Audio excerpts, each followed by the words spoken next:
ಓಂ ಅಥೋ ಅಯಂ ವಾ ಆತ್ಮ ಸರ್ವೇಷಾಂ ಭೂತಾನಾಂ ಲೋಕಃ ಏತಸ್ಮಿನ್ ಖಲು ಅಕ್ಷರೇ ಗಾರ್ಗಿ ಆಕಾಶಃ ಓತಶ್ಚ ಪ್ರೋತಶ್ಚ ಪ್ರಾಣೋ ವೈ ಜ್ಯೇಷ್ಠಶ್ಚ ಪ್ರೇಷ್ಠಶ್ಚ ಪರೋಕ್ಷ ಪ್ರಿಯ ಇವ ಹಿ ದೇವಾಃ ಪ್ರತ್ಯಕ್ಷದ್ವಿಷಃ.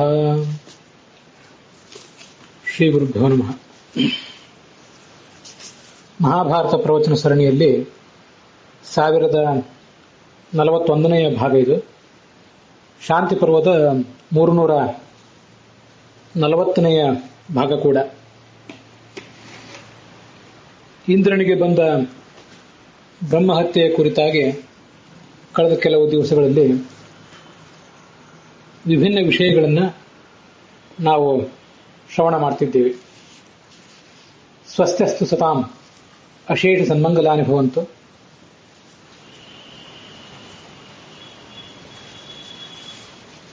ವೃತ್ರಹತ್ಯೆಯ ವಿಶ್ವರೂಪಹತ್ಯೆಯ ವಾ ಇಂದ್ರಃ ಯಾಂ ಬ್ರಹ್ಮಹತ್ಯಾಂ ಲೋಕದೃಷ್ಟ್ಯಾ ಪ್ರಾಪ ಸಾ ವೃತ್ರಹತ್ಯಾ ತಸ್ಮೈ ಇಂದ್ರಾಯ ವಸ್ತುತಃ ಪಾಪಕಾರಿಣಿ ನೈವ ಅಭೂತ್ ಕಿಂತು ಧರ್ಮವೃದ್ಧಿ ಕಾರಣಂ ಏವ ಅಭೂತ್. ವೃತ್ರಹತ್ಯಾ ಯಥೇಂದ್ರಸ್ಯ ಜಾತಾ ಧರ್ಮಾಭಿವೃದ್ಧಯೇ ಇತಿ ತಾತ್ಪರ್ಯ ನಿರ್ಣಯೇ ಸ್ಕಂದಪುರಾಣಸ್ಯ ಶ್ಲೋಕೋದ್ಧಾರಪೂರ್ವಕಂ ಕಶ್ಚನ ಅಪೂರ್ವಃ ನಿರ್ಣಯಕಾರೇಣ ಪ್ರಾದೀಯತ. ಕ್ವಚಿತ್ ಪಾಪಂ ಚ ಪುಣ್ಯಾನಾಂ ವೃದ್ಧಯೇ ಭವತಿ ಸ್ಫುಟಂ, ಕ್ವಚಿತ್ ದೇವಾನಾಂ ಮುನೀನಾಂ ವಾ ವಿಷಯೇ ಯತ್ ಲೋಕದೃಷ್ಟ್ಯಾ ಪಾಪಾಚರಣಂ ತತ್ ಪುಣ್ಯವೃದ್ಧಯೇ ಏವ ಭವತಿ. ಮನುಷ್ಯಾಣಾಂ ಪಾಪಾಚರಣಂ ಪಾಪಾಯ, ಪುಣ್ಯಾಚರಣಂ ಪುಣ್ಯಾಯ ಭವತಿ. ರಾಕ್ಷಸಾನಾಂ ದೈತ್ಯಾನಾಂ ತು ಏತದ್ವಿರುದ್ಧಂ ಇತಿ ಶಾಸ್ತ್ರೇಷು ಶ್ರೂಯತೆ. ಪುಣ್ಯಾಚರಣಮಪಿ ತೇಷಾಂ ಪಾಪಕಾರಣಮೇವ ಭವತಿ ಭಗವದ್ಭಕ್ತಿವಿಹೀನತ್ವಾತ್. ನ ಹಿ ದೇವಪದಂ ಪ್ರಾಪ್ತಾಃ ಬ್ರಹ್ಮದರ್ಶನವರ್ಜಿತಾಃ ಯೇ ಇಂದ್ರಾದಯಃ ಇಂದ್ರಪದವೀಂ ಆರೂಢಾಃ ವರ್ತಂತೆ ತೇ ಭಗವತ್ ಸಾಕ್ಷಾತ್ಕಾರಂ ಪ್ರಾಪ್ತ್ಯೈವ ಸ್ವಂ ದೇವಪದಂ ಪ್ರಾಪ್ನುವಂತಿ. ಅತಃ ಅಪರೋಕ್ಷಜ್ಞಾನಿನಾಂ ಭಗವತ್ ಸಾಕ್ಷಾತ್ಕಾರವತಾಂ ತೇಷಾಂ ಸಾಕ್ಷಾತ್ಕಾರಾನಂತರಂ ಯಾನಿ ಈದೃಶಾನಿ ಕರ್ಮಾಣಿ ಲೋಕದೃಷ್ಟ್ಯಾ ಪಾಪಕರಾಣಿ ತಾನಿ ಸರ್ವಾಣಿ ಪಾಪಕರಾಣಿ ನ ಭವಂತಿ. ತೈಃ ಕರ್ಮಭಿಃ ಸಹ ಸಾಧಕಃ ನೈವ ಲಿಪ್ಯತೆ. ನ ಹಿ ಲೋಕಾವನಂ ಪಾಪಂ ತ್ರೈಲೋಕ್ಯೇಶಸ್ಯ ವಜ್ರಿಣಃ ಯೋಯಂ ತ್ರೈಲೋಕ್ಯೇಶಃ ತ್ರಿಲೋಕಾಧಿಪತಿಃ ವಜ್ರೀ ಇಂದ್ರಃ ಲೋಕಾವನಂ ಲೋಕಸ್ಯ ರಕ್ಷಣಾರ್ಥಂ ಯಾಂ ವೃತ್ರಹತ್ಯಾಂ ಚಕಾರ ತತ್ ಪಾಪಂ ನೈವ ಇತಿ ಶಾಸ್ತ್ರೇ ನಿರ್ಣೀಯತ.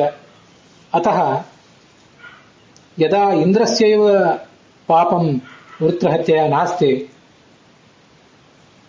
ತತ್ ಪಾಪಂ ತಾಂ ಬ್ರಹ್ಮಹತ್ಯಾಂ ಸಹ ವಿಭಜ್ಯ ಸ್ತ್ರೀಷು ಗೋಷು ಅಗ್ನೌ ಜಲೇ ವಾ ಕಥಂ ದದೌ ಇತಿ ತು ಶಾಸ್ತ್ರೇಷು ತು ವರ್ತತೆ. ಏತಾದೃಶಾನಾಂ ಶಾಸ್ತ್ರವಾಕ್ಯಾನಾಂ ಗೂಢಾಭಿಪ್ರಾಯಃ ಕಃ. ಇಂದ್ರನಿಗೆ ಬ್ರಹ್ಮಹತ್ಯೆ ಬಂದಿಲ್ಲ ಅನ್ನೋದನ್ನು ಕಳೆದ ದಿವಸ ನೋಡಿದ್ದೇವೆ. ಅದು ಅವನಿಗೆ ಬ್ರಹ್ಮಹತ್ಯೆ ಬಂದಿಲ್ಲ ಅಂದಮೇಲೆ ಆತ ಅದನ್ನ ವಿಭಾಗಿಸಿ ಅಗ್ನಿ ಇತ್ಯಾದಿಗಳಿಗೆ ಕೊಡುವುದೆಂಥದ್ದು, ಸ್ತ್ರೀಯರಿಗೆ ಅದನ್ನು ಕೊಟ್ಟ ಅಂತ ಅನ್ನೋದನ್ನು ನಾವು ಯಾವ ಅರ್ಥದಲ್ಲಿ ತಗೊಳ್ಬೇಕು?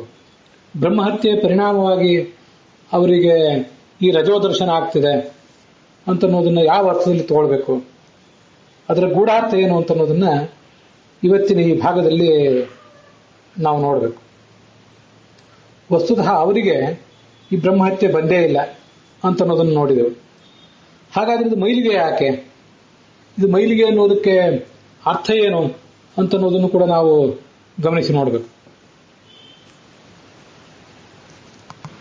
ಇವತ್ತಿನ ಮಂಗಲಾಚರಣದಲ್ಲಿ ನಾನು ಪರೋಕ್ಷ ಪ್ರಿಯ ಇವಹಿ ದೇವಾ ಪ್ರತ್ಯಕ್ಷ ದ್ವಿಷಃ ಅನ್ನುವಂಥ ಒಂದು ದೇವತಾ ಸ್ತೋತ್ರವನ್ನು ಹೇಳಿದೆ. ಮೊದಲು ಪರಮಾತ್ಮ ಸ್ತೋತ್ರ, ಆ ಬಳಿಕ ಲಕ್ಷ್ಮೀ ಸ್ತೋತ್ರ, ಕೊನೆಗೆ ಮುಖ್ಯ ಪ್ರಾಣ ಸ್ತೋತ್ರ, ಆ ಬಳಿಕ ಎಲ್ಲ ದೇವತೆಗಳನ್ನು ಸಾಮೂಹಿಕವಾಗಿ ಸ್ತುತಿಸುವಂತಹ ಒಂದು ಮಾತು. ಬೃಹದಾರಣ್ಯಕ ಉಪನಿಷತ್ತಿನ ಮಾತುಗಳು ಇವು ನಾಲ್ಕು ಕೂಡ. ಪರೋಕ್ಷ ಪ್ರಿಯ ಇವಹಿ ದೇವಾಹ, ಎಲ್ಲ ದೇವತೆಗಳು ಕೂಡ ಶಾಸ್ತ್ರಾಭಿಮಾನಿಗಳಾದಂತಹ ಎಲ್ಲ ದೇವತೆಗಳು ಕೂಡ, ಎಲ್ಲ ದೇವತೆಯರು ಅದರಲ್ಲಿ ಪುರುಷರು ಅರ್ಥಾಭಿಮಾನಿಗಳು, ಶಾಸ್ತ್ರ ಪ್ರತಿಪಾದ್ಯವಾದ ಅರ್ಥಗಳಿಗೆ ಅವರ ಅಭಿಮಾನಿಗಳು. ಆಯಾ ದೇವತೆಗಳು, ಆ ಸ್ತ್ರೀಯರು ಆ ವಿಷಯದ ಅಭಿಮಾನಿಗಳಾದಂತಹ ಆ ಗಂಡಂದಿರೇನಿದ್ದಾರೆ ಅವರು ಪತ್ನಿಯರು, ಅವರು ವಾಕ್ಯಾಭಿಮಾನಿನಿಯರು, ಗಂಡಂದಿರು ಅರ್ಥದ ಅಭಿಮಾನಿನಿಯರು ಅಂತ ವರ್ಣಿಸ್ತಾರೆ. ಭಾಗವತ ತಾತ್ಪರ್ಯದ 11ನೇ ಸ್ಕಂದದ 16ನೇ ಅಧ್ಯಾಯದಲ್ಲಿ ಹೀಗೆ ವರ್ಣಿಸ್ತಾರೆ. ಪ್ರಧಾನೋ ಜ್ಞಾನಿನಾಂ ಬ್ರಹ್ಮ ಜ್ಞಾನಮಾನಿ ಹೃದಯಸ್ಥಿತಃ. ಚತುರ್ಮುಖ ಬ್ರಹ್ಮ ನಮಗೆ ಬರಬೇಕಾದಂತಹ ಸಾಕ್ಷಾತ್ಕಾರದ, ಪರಮಾತ್ಮ ಸಾಕ್ಷಾತ್ಕಾರದ ಜ್ಞಾನದ ಅಭಿಮಾನಿ.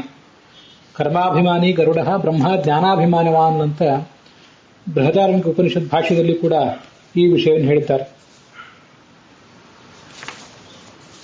ಸರ್ವ ವೇದಾಭಿಮಾನಿನ್ಯ ದೇವ್ಯ ಲಕ್ಷ್ಮೀ ತಥೋಧಿಕ. ವೇದಾಭಿಮಾನಿನಿ ಸಾ, ಈ ಎಲ್ಲ ವೇದದ ಅಭಿಮಾನಿನಿ ಆದವರು ಲಕ್ಷ್ಮೀದೇವಿ, ಸರಸ್ವತಿ, ಭಾರತೀಯರು, ಸ್ವಾಹ ಅಗ್ನಿಪತ್ನಿ, ಶಚಿ ಇಂದ್ರಪತ್ನಿ, ತಾರ, ಈ ಮೊದಲಾದವರು ಎಲ್ಲರೂ ಕೂಡ ವೇದಗಳಿಗೆ ಅಭಿಮಾನಿನಿಯರಾಗಿದ್ದಾರೆ. ಛಂದಸ್ಸುಗಳಿಗೆ, ಗಾಯತ್ರಿ ಮೊದಲಾದ ಛಂದಸ್ಸುಗಳಿಗೂ ಕೂಡ ಅವರೇ ಅಭಿಮಾನಿನಿಯರಾಗಿದ್ದಾರೆ. ಆ ವೇದಾಭಿಮಾನಿನಿ ದೇವತೆಯರು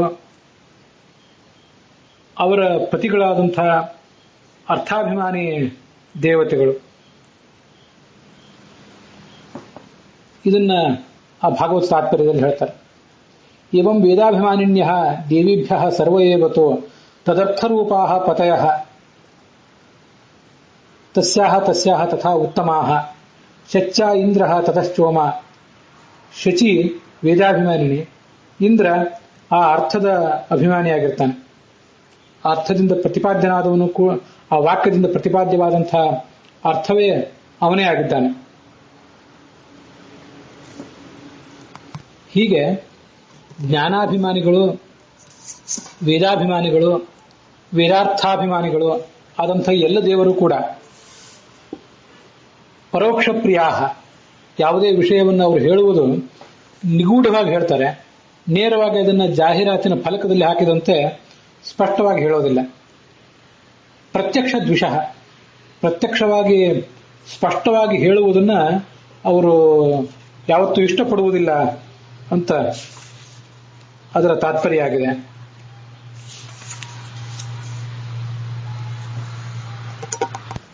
ಶಾಸ್ತ್ರದ ಸಂಗತಿಗಳನ್ನು ನಾನಾ ರೀತಿಯಾದಂತಹ ವಿಚಿತ್ರವಾದ ಶೈಲಿಗಳಲ್ಲಿ, ಗುಹ್ಯವಾದ ರೀತಿಯಲ್ಲಿ ವರ್ಣನೆ ಮಾಡಿರ್ತಾರೆ. ಭಾಷಾತ್ರಯಂ ನ ಜಾನಾತಿ ರೀತೀನಾಂ ಶತಮೇವಚ. 3 ರೀತಿಯಾದ ಭಾಷೆಗಳಿವೆ, 100 ರೀತಿಗಳಿವೆ ಅಂತ ಹೇಳ್ತಾರೆ. ಭಾಗವತದ 11ನೇ ಸ್ಕಂದದ 21ನೇ ಅಧ್ಯಾಯದಲ್ಲಿ ಕೂಡ ವಿಚಿತ್ರ ಭಾಷಾ ವಿತತಾಂ ಛಂದೋಭಿಶ್ಚತುರುತ್ತರೈಃ ಅನಂತಪಾರಾಂ ಬೃಹತೀಂ ಸೃಜತಿ ಆಕ್ಷಿಪತೆ ಸ್ವಯಂ. ಗುಹ್ಯ ಭಾಷೆ, ದರ್ಶನ ಭಾಷೆ, ಸಮಾಧಿ ಭಾಷೆ ಅಂತೂ 3 ಭಾಷೆಗಳಲ್ಲಿ ರಚಿತವಾದ ನಾನಾ ಥರದ ಛಂದಸ್ಸುಗಳಿಂದ ಕೂಡಿದ ವೇದವನ್ನ ಸೃಷ್ಟಿ ಆದಿಯಲ್ಲಿ ಪರಮಾತ್ಮನಿಂದ ಪಡೆದು ಈ ಮುಖ್ಯ ಪ್ರಾಣ ಉಚ್ಚರಿಸ್ತಾನೆ. ಮತ್ತೆ ಆಕ್ಷಿಪತೆಯ ಸ್ವಯಂ ಪ್ರಳಯ ಕಾಲದಲ್ಲಿ ಮತ್ತೆ ಅದನ್ನ ತನ್ನೊಳಗೆ ಅವನು ತಗೊಳ್ತಾನೆ. ಗುಹ್ಯ ದರ್ಶನ ಭಾಷಾ ಚೈವ ಸಮಾಧಿಕ ತಿಸ್ರಸ್ತು ಮೂಲಭೂತ ಸ್ಯು ಏಕೈಕಾ ಚ ತ್ರಿಧಾ ಪುನಃ. ಸಮಾಧಿ ಭಾಷೆ, ಗುಹ್ಯ ಭಾಷೆ, ದರ್ಶನ ಭಾಷೆ ಅಂತ ಹೀಗೆ 3 ರೀತಿಯಾದಂತಹ ಭಾಷೆಗಳಿವೆ. ಇವು ಒಂದೊಂದು ಕೂಡ ಮತ್ತೆ ಅನೇಕ ವಿಭಾಗವನ್ನು ಪಡ್ಕೊಂಡಿವೆ. ಸಮಾಧಿ ಭಾಷೆ, ಸಮಾಧಿ ದರ್ಶನ ಭಾಷೆ, ಸಮಾಧಿ ಗುಹ್ಯ ಭಾಷೆ, ದರ್ಶನ ಸಮಾಧಿ ಭಾಷೆ, ದರ್ಶನ ಭಾಷೆ, ದರ್ಶನ ಗುಹ್ಯ ಭಾಷೆ, ಗುಹ್ಯ ಸಮಾಧಿ ಭಾಷಾ, ಗುಹ್ಯ ದರ್ಶನ ಭಾಷಾ, ಗುಹ್ಯ ಭಾಷಾ ಅಂತ 3 ರೀತಿಯಾಗಿ, ಇದು 9 ರೀತಿಯಾಗಾಯಿತು. ಇದನ್ನೇ 27 ರೀತಿಯಾಗಿ 81 ರೀತಿಯಾಗಿ ಕೂಡ ವರ್ಣನೆ ಮಾಡ್ತಾರೆ. ಭಾಷಾಸ್ತತ್ರ ಚ ಗುಹ್ಯಾ ಚ ಪ್ರಸಿದ್ಧಾರ್ಥೇಷು ಅನನ್ವಿತ ಗುಹ್ಯಾರ್ಥ ತತ್ಪರೈರೇವ ಅಂಧೋ ಮಣಿಂ ಇತ್ಯಾದಿಕಾಚಸ. ಈ ಕೆಲವು ಶ್ಲೋಕಗಳನ್ನು ಆಚಾರ್ಯರು ಭಾಗವತ ತಾತ್ಪರ್ಯದಲ್ಲಿ ಹೇಳ್ತಾರೆ. ಇದೆಲ್ಲ ಭಾಷಾ ವಿವೇಕ ಅನ್ನೋ ಗ್ರಂಥದಿಂದ ಉದ್ಧೃತವಾದದ್ದು. ಮೇಲ್ನೋಟಕ್ಕೆ ಏನೋ ಅರ್ಥ ಕಾಣ್ತದೆ, ಪರಸ್ಪರ ಹೊಂದಾಣಿಕೆ ಇಲ್ಲ ಮಾತುಗಳ ನಡುವೆ, ನಿಗೂಢವಾದ ಅರ್ಥ ಬೇರೆನೇ ಇರ್ತದೆ. ಇದು ಗುಹ್ಯ ಭಾಷಾ. ಕುರುಡನಿಗೆ ಮಣಿ ಕಂಡಿತು, ಅಂಧೋ ಮಣಿಮವಿಂದತು ಅಂತ ಒಂದು ಉದಾಹರಣೆ ಇದೆಲ್ಲ. ಅದಕ್ಕೆ ತಾತ್ಪರ್ಯ, ಜ್ಞಾನಾಂಧನಾದವನು, ಒಳಗಿನ ಕಣ್ಣು ತೆರೆದಿಲ್ಲದವನು ಪರಮಾತ್ಮನೆಂಬ ರತ್ನವನ್ನು ಕಾಣುವುದಿಲ್ಲ ಅಂತ ಅದರ ತಾತ್ಪರ್ಯ. ಹೀಗೆ ಅನೇಕ ರೀತಿಯಾದಂತಹ ಶೈಲಿಗಳನ್ನ ಶಾಸ್ತ್ರದಲ್ಲಿ ಉಪಯೋಗಿಸುತ್ತಾರೆ.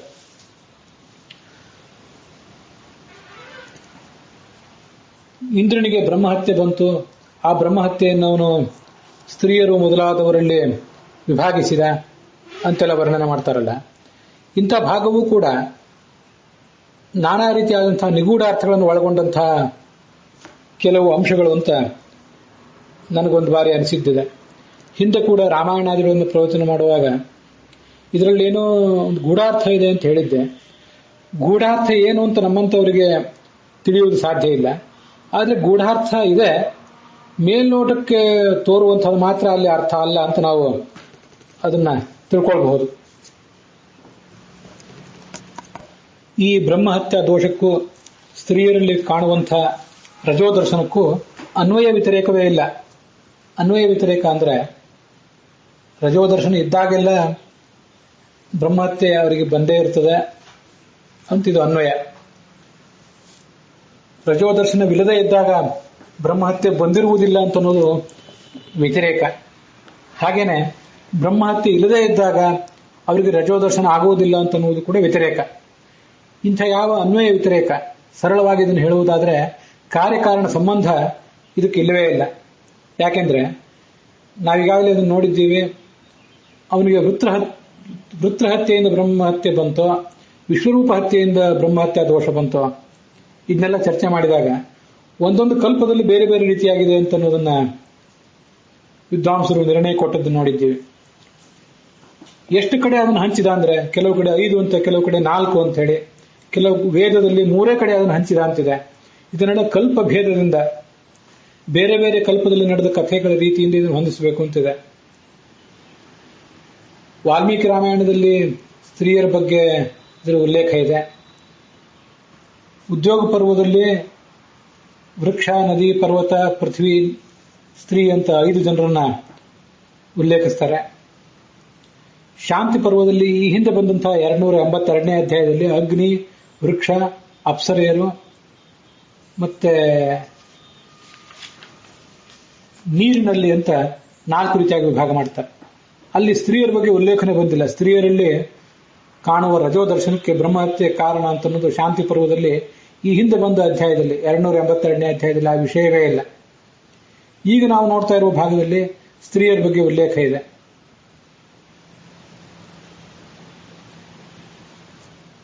ವೇದದಲ್ಲಿ ಮತ್ತೆ ಭಾಗವತದಲ್ಲಿ ಸ್ತ್ರೀಯರಿಗಿಲ್ಲಿ ಕಾಣುವಂತಹ ರಜೋದರ್ಶನಕ್ಕೆ ಬ್ರಹ್ಮಹತ್ಯೆಯೇ ಕಾರಣ ಅಂತ ಉಲ್ಲೇಖ ಇದೆ.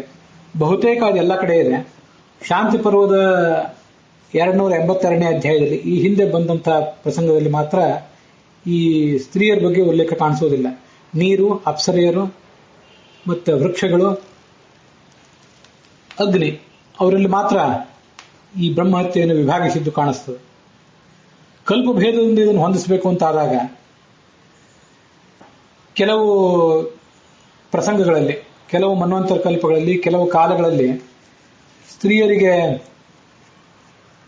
ರಜೋದರ್ಶನ ಆಗ್ತಿತ್ತು. ಆದರೆ ಅಲ್ಲಿ ಈ ಬ್ರಹ್ಮಹತ್ಯೆ ಅವರಿಗೆ ಕಾರಣವಾಗಿದ್ದಿಲ್ಲ ಅಂತ ನಾವು ಹೇಳಿದಂತಾಗ್ತದೆ. ಶಾಂತಿ ಪರ್ವದ 282ನೇ ಅಧ್ಯಾಯ ಅದನ್ನೇ ಹೇಳಿದೆ. ಯಾವ್ಯಾವ ದೇಶದಲ್ಲಿ ಯಾವ್ಯಾವ ಕಾಲದಲ್ಲಿ ಸ್ತ್ರೀಯರಿಗೆ ರಜೋದರ್ಶನ ಆಗಿದೆಯೋ ಅಲ್ಲೆಲ್ಲ ಬ್ರಹ್ಮಹತ್ಯೆ ಅವರಿಗೆ ಬಂದಿದ್ದಿಲ್ಲ. ಮತ್ತೆ ವೃತ್ರಹತ್ಯೆ ಬಳಿಕ, ವಿಶ್ವರೂಪ ಹತ್ಯೆ ಬಳಿಕ ಈ ಬ್ರಹ್ಮಹತ್ಯೆ ಇಂದ್ರನಿಗೆ ಅಂಟಿಕೊಂಡಿತ್ತು. ಇಂದ್ರ ಅದನ್ನ ಸ್ತ್ರೀಯರಿಗೆ ಹಂಚಿದ ಅಂತ ಕೇಳ್ತೇವೆ. ಅದಕ್ಕಿಂತ ಮುಂಚೆ ಹಾಗಾದ್ರೆ ಸ್ತ್ರೀಯರಿಗೆ ರಜೋದರ್ಶನ ಆಗ್ತಿರ್ಲಿಲ್ಲೇನೋ? ಹಾಗಾಗಿ ಕಾಲಕ್ಕೆ ಸಂಬಂಧಪಟ್ಟಂತೆ ಈ ರಜೋದರ್ಶನ ಮತ್ತೆ ಬ್ರಹ್ಮಹತ್ಯೆಗೆ ಕಾರ್ಯಕಾರಣ ಸಂಬಂಧ ಅಂತ ಅನ್ನೋದಿಲ್ಲ. ವೃತ್ರ ಹತ್ಯೆಗಿಂತ ಮುಂಚೆ, ವಿಶ್ವರೂಪ ಹತ್ಯೆಗಿಂತ ಮುಂಚೆ, ಮತ್ತೆ ಕೆಲವು ಮನ್ವಂತರಗಳಲ್ಲಿ, ಕೆಲವು ಕಲ್ಪಗಳಲ್ಲಿ ಸ್ತ್ರೀಯರಲ್ಲಿ ಅದನ್ನು ಹಂಚಿದ್ದನ್ನು ವಿಭಾಗ ನಾವು ನೋಡುವುದಿಲ್ಲ. ಆದ್ರಿಂದ ಅಗ್ನಿ, ವೃಕ್ಷ, ಅಪ್ಸರೆಯರು ಮತ್ತೆ ನೀರನ್ನು ಮಾತ್ರ ನೋಡ್ತೀವಿ. ಹೀಗೆಲ್ಲ ಇರುವುದರಿಂದ ನಿರ್ದಿಷ್ಟವಾದಂತಹ ಕಾರ್ಯಕಾರಣ ಸಂಬಂಧ ಈ ರಜೋದರ್ಶನಕ್ಕೂ ಬ್ರಹ್ಮಹತ್ಯೆಗೂ ಕಾಣಿಸುವುದಿಲ್ಲ.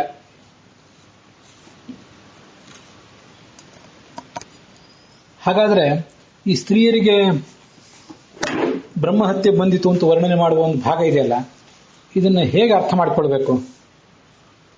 ಇದಕ್ಕೆ ಭಾಗವತದಲ್ಲಿ 11ನೇ ಸ್ಕಂದದ 2ನೇ ಅಧ್ಯಾಯದಲ್ಲಿರುವಂತಹ ಒಂದು ಶ್ಲೋಕ ಮತ್ತು ಭಾಗವತ ತಾತ್ಪರ್ಯದಲ್ಲಿ ಆಚಾರ್ಯ ಕೊಟ್ಟಂತಹ ಕೆಲವು ನಿರ್ಣಯಗಳು ಸಹಕಾರಿ ಆಗ್ತವೆ ಅಂತ ನನಗೆ ಕಾಣಿಸ್ತದೆ. ಸ್ತ್ರೀಯರಿಗೆ ಬ್ರಹ್ಮಹತ್ಯೆ ಬಂತು ಅಂತ ಹೇಳಿದಾಗ, ಸ್ತ್ರೀ ಅನ್ನುವ ಒಂದು ಶಬ್ದದಿಂದ ನಾವು ಯಾರನ್ನು ಕರಿತೀವಿ? ಅದರೊಳಗಿರುವಂತಹ ಒಂದು ಜೀವ. ಆ ಒಂದು ಜೀವವನ್ನು ಮಾತ್ರ ಹೇಳಿದರೆ ಅದು ಪೂರ್ಣ ಆಗಲಿಕ್ಕಿಲ್ಲ. ಯಾಕೆ ಅಂದ್ರೆ, ಒಂದು ವ್ಯಕ್ತಿ ಅಂತ ನಾವು ಪರಿಗಣಿಸುವಾಗ ಒಬ್ಬ ಆ ದೇಹದ ಮುಖ್ಯ ಸ್ವಾಮಿಯಾದವನು ಇರ್ತಾನೆ. ಯಾವ ಜೀವನ ಪ್ರಾರಬ್ಧ ಕರ್ಮದಿಂದಾಗಿ, ಯಾವ ಜೀವನ ಋಣಾನುಬಂಧದಿಂದಾಗಿ ಆ ಶರೀರ ಆ ತಂದೆ ತಾಯಂದ್ರಿಂದ ಅವನಿಗೆ ಬಂದಿರ್ತದೋ ಆತ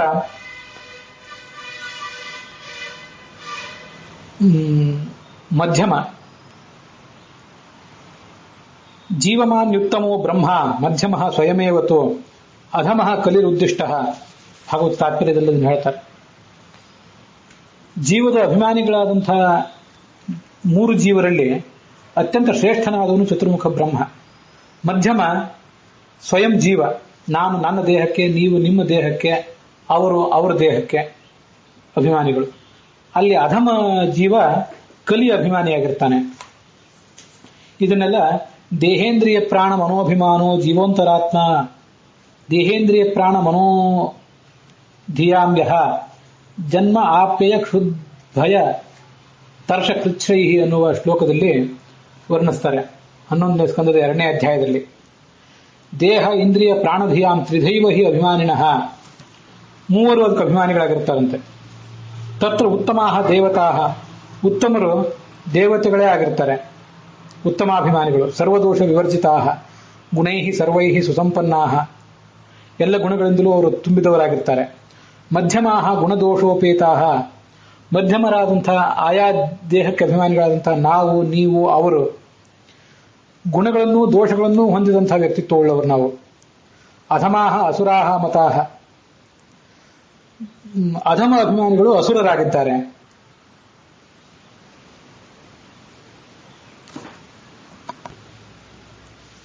ತೇ ಸರ್ವೇ ದೋಷ ಸಂಯುಕ್ತಾಹ, ಆ ಅಧಮಾಭಿಮಾನಿಗಳು ಎಲ್ಲ ರೀತಿಯಾದಂತಹ ದೋಷಗಳನ್ನು ಹೊಂದಿರ್ತಾರೆ ಎಲ್ಲರೂ ಕೂಡ. ತತ್ರ ಮಧ್ಯಮ ನೀಚಯೋಹೋ ಜನ್ಮ ಮೃತಿ ಜನ್ಮ ಕ್ಷುಧ ದುಃಖ ಪ್ರಭೃತಿ ಅಖಿಲಮೇವತು ನ ಉತ್ತಮಸ್ಯತು ಜೀವಸ್ಯ ದೇಹಾದೇಶ ಕಥಂಚನ. ಉತ್ತಮ ಅಭಿಮಾನಿ ಚತುರ್ಮುಖ ಬ್ರಹ್ಮ ಮೊದಲಾದ ದೇವತೆಗಳು, ಅದನ್ನು ಮಧ್ಯಮಾಭಿಮಾನಿಯ ಆಯ ಜೀವ, ಅಧಮಾಭಿಮಾನಿ ಅಲ್ಲಿರುವಂಥ ದೈತ್ಯ.